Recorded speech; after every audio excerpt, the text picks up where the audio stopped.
The cardiovascular system. Cardiovascular examination begins with the positioning of the patient at 45 degrees, in bed, and with the chest exposed. I'd like to examine your heart, please. You mind taking off your shirt, please? Thanks.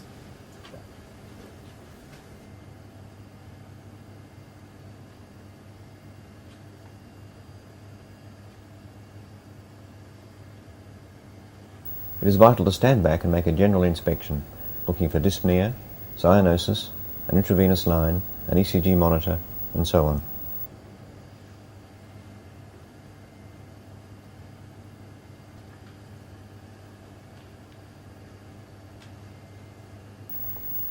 The detailed examination begins with the hands. Here the examiner is looking for clubbing, the stigmata of infective endocarditis, and for peripheral cyanosis.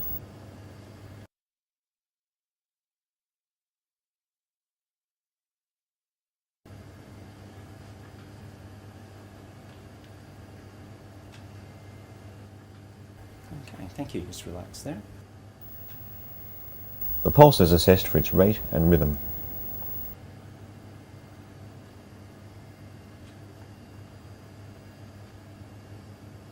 And I'm also going to feel a pulse on the top of your thigh. Radiofemoral delay may be relevant only if there's a history of hypertension.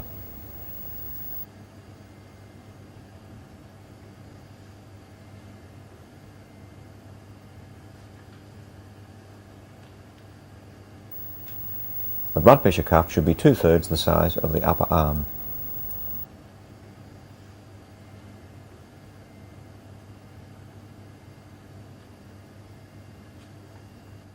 Just relax your arm for me. Begin by estimating the systolic blood pressure by palpating the radial pulse.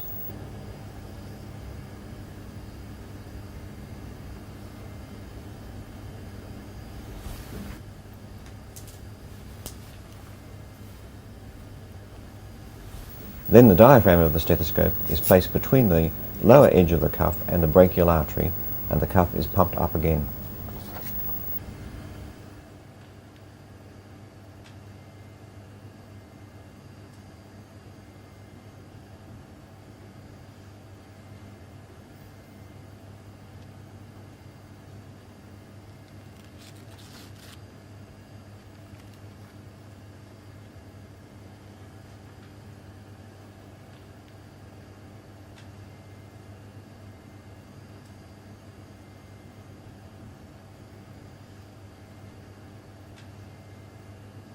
The examination moves on to the face, where the eyes are inspected for scleral jaundice and the orbits for xanthelasma. Look at the conjunctivae for pallor. Loss of the normal contrast between the anterior erythematous conjunctiva and the posterior pearly white appearance is a reliable sign of anemia.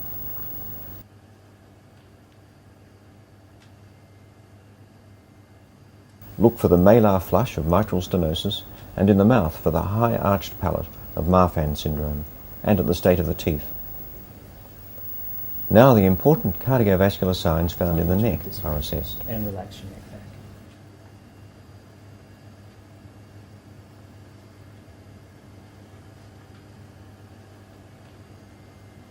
Look carefully at the JVP and attempt to assess its character and height. The normal JVP can be seen to flicker twice during each cardiac cycle. Pressure over the upper abdomen for 15 seconds normally causes a transient rise in the JVP. A more sustained rise is a reliable sign of left or right ventricular failure.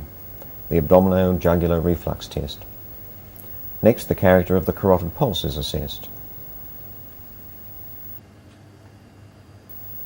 The examiner's attention now turns to the precordium.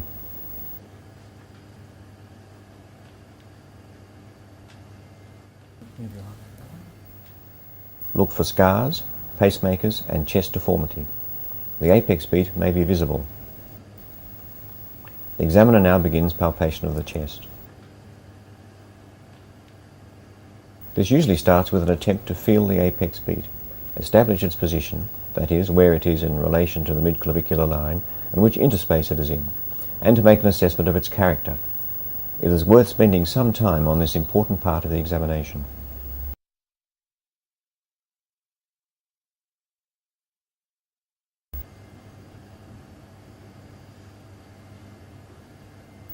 Palpation to the left of the sternum is performed to feel for a parasternal impulse. The hand then feels over towards the apex and at the base of the heart for the presence of a thrill, which is a palpable murmur.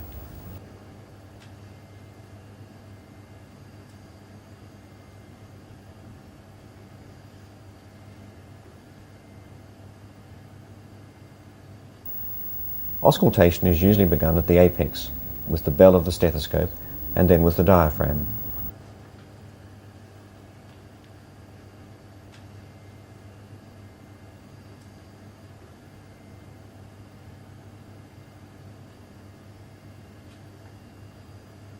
The lower left sternal edge and the base of the heart are listened to in turn.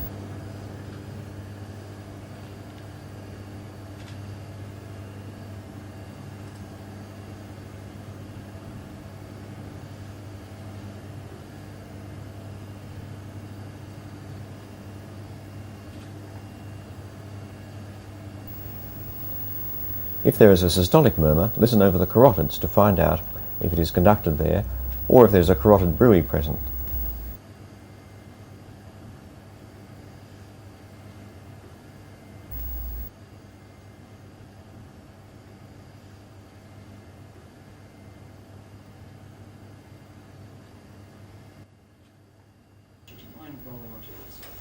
The mitral area is reassessed with the patient in the left lateral position. Here the tapping beat of mitral stenosis may be palpable, and the middle and late systolic murmur of mitral stenosis may be audible.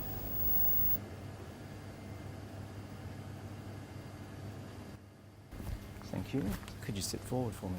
Feel the base of the heart when the patient is sitting up for the presence of a systolic thrill. In some cases, for example, if hypertrophic cardiomyopathy is suspected, dynamic auscultation may be indicated.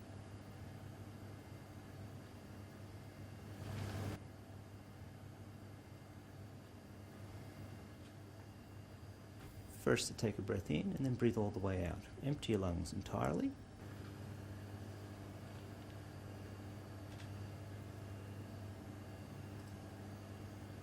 When I've got my stethoscope in place, to take a deep breath in, pinch your nose shut and then try to force the air out so as it pops your ears, okay?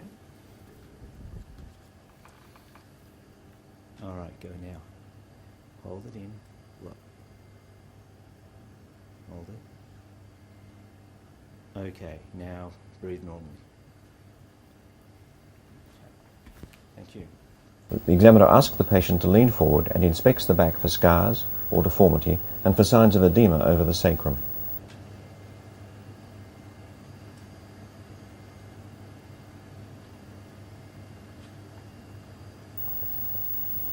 Percussion of the lower lung fields may reveal a pleural effusion, and auscultation, the inspiratory crackles that occur in patients with heart failure. Take a deep breath in and out.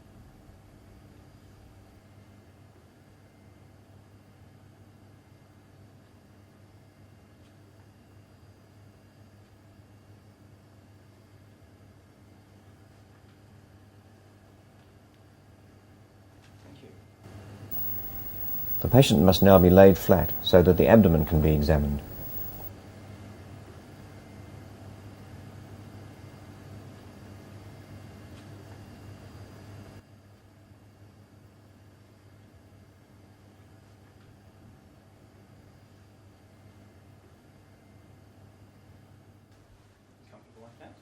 The liver is felt with the right hand as the patient breathes in. A pulsatile liver is a reliable sign of tricuspid regurgitation. If endocarditis is suspected, the examiner should feel for the spleen. The examination concludes with an assessment of the legs.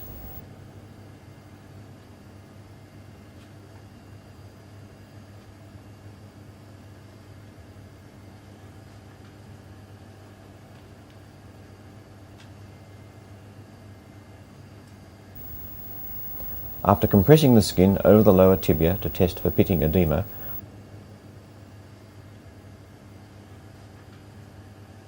the examiner feels the dorsalis pedis and posterior tibial pulses on each side.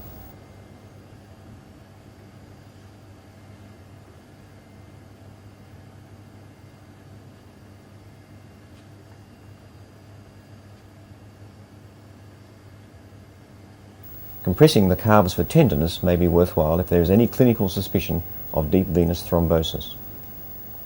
The optic fundi should be examined if infective endocarditis is suspected.